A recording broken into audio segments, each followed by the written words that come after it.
Hello subscribers, this is Farmer Kyle here today, and today I'm going to show you how to preserve some of your food. These are carrots obviously, and today I'm going to show you how to ferment carrots. This is actually a really easy way of preserving your food, and not only that, it helps your stomach, because what happens when you ferment the food is you encourage the growth of lactobacillus, which is an anaerobic bacteria that really helps your gut bacteria digest food much better. So this is a great way to go when you're trying to preserve your food, is in fermenting. So as you can see, I got the 1 quart ball jars, and at the bottom here I got a couple of cloves of garlic. This is good because garlic adds a really good flavor, and guess what? You also pickle the garlic, so it's really good too.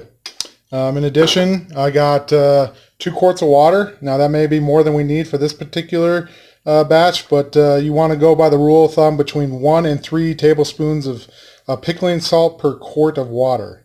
This will get a brine going, and it'll be just enough salinity to keep away the bad molds and bad bacteria, but allow the good bacteria to thrive. So what you'll do is you'll put these carrots on top of this garlic here, and then we'll fill it up with brine. So you can see I filled it up pretty much 3/4 of the way up, or actually even further.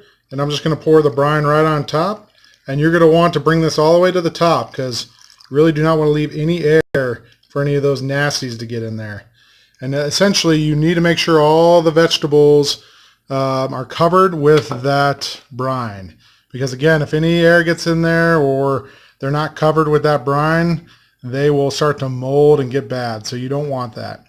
There are a lot of fancy products out on the market that pretty much use pretty similar to like a brewer's air siphon to let the carbon dioxide and other gas molecules out of the fermenting jar. Essentially though, I try to keep everything as cheap as possible, and I don't do that. All you really need to do is just make sure you either burp these jars once a day, or just don't completely tighten it. If you don't completely tighten it, it'll still let a little bit of gas out, and you know what? It's still okay. I mean, it's not completely airtight, but it's good enough. What you'll do is you'll let this ferment for about a week to 10 days, and you know what? You could try it as it's going along in the ferment. Try it. Give it a try. See if it's sour enough.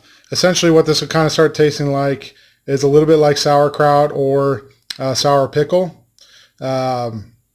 So that's kind of the consistency you're looking for. So it just really depends on how sour you want it. Once you felt like at room temperature has gone far enough, just throw it in the refrigerator, and they can keep for 6 to 8 months. I've heard even up to 2 years. I don't know if I'd go that long, but it'll keep a lot longer fermented than it would ever as a vegetable just chilling in your refrigerator.